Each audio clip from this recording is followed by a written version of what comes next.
What if morning isn't just the start of a daily routine? What if it carries a meaning far deeper than the official beginning of a day?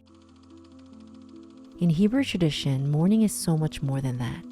It's the moment when hidden light breaks through, the time when the light of the Messiah begins to shine. In this video, we're going to follow a trail of ancient writings to see why the idea that morning is the light of Yeshua is not a modern invention, but a natural outcome of Hebrew theology. In ancient Hebrew thought, morning wasn't understood as just the beginning of a new day. It was the return of God's light to the world, an event with deep spiritual weight and cosmic significance. The Midrash calls this dawn light as Or Haganuz, the primordial light hidden on the first day of creation, set apart for the righteous. This light tears through the night, signaling salvation, renewal, and the presence of God. So morning isn't just a marker on a clock. It was God restoring the rhythm of salvation once again. Mishnah reinforces this idea even more. At the very first rise of Eastern light, the priests step forward to prepare the temple service. Dawn opens the sanctuary doors, symbolizing God's presence returning to dwell among his people. Morning becomes the threshold where Israel re-enters covenant life and steps back into the flow of divine presence. The book of Enoch speaks of this same light, calling it the radiant light of the righteous, brighter than the sun, driving out every trace of darkness. This light rises like the morning dawn in conjunction with the salvation of the righteous, unveiling the once hidden glory of God and restoring creation to its intended order.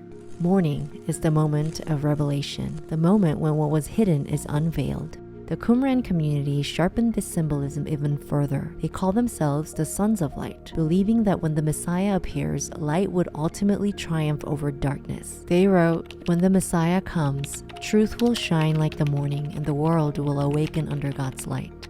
Dawn became the sign of the Messiah's arrival and of cosmic transformation. The Talmud follows the same pattern, declaring that the Son of David, the Messiah, will come like the light of morning.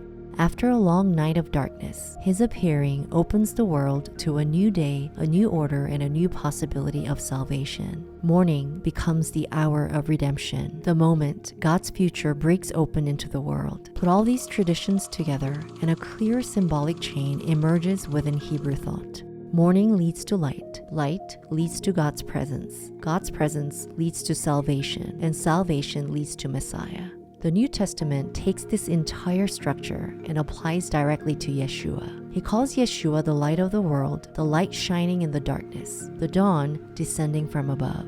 So while no ancient Midrash, Mishnah, Enoch text, or Qumran writing directly states the sentence, "Morning is the light of Yeshua," the logic woven throughout Hebrew tradition points unmistakably in that direction. For the ancient Hebrew mind, breaking of morning was never just about the start of the day. It was the moment when God's saving light appeared. In the New Testament, that revealed light shines in the face of Yeshua.